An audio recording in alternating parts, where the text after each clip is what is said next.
দুটি কবিতা শোনাবো বলে দেখছি আমাদের নাটকও আছে এরপরে।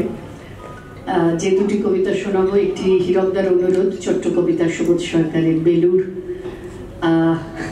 এটি সাম্প্রতিককালে গত বছর মনে হয় প্রথমবার বলেছিলাম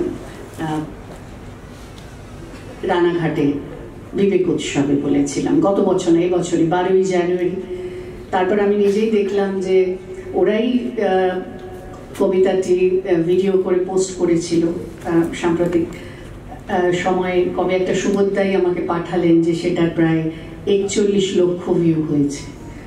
তো আসলে কবিতাটার মধ্যে একটা অন্য জীবনের কথা বলা আছে, অন্য সমর্পণের কথা বলা আছে, সেটাই মানুষের মন ছুঁয়েছে বলে আমার মনে হয়। সেটি আমি শোনাচ্ছি।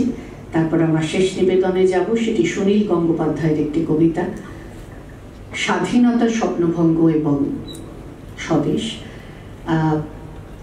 আমাদের স্বাধীনতার 60 বছর পূর্তিতে সুনীল গঙ্গোপাধ্যায় এটি লিখেছিলেন।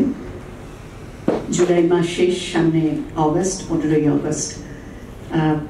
তার প্রাকলগ্নে দাঁড়িয়ে সেই কবিতাটি শোনাতে ইচ্ছে করছে, সেটি শোনাবো।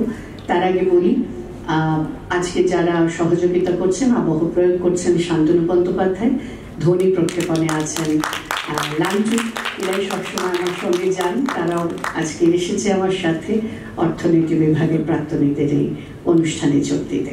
বেলুড়, সুবোধ সরকার।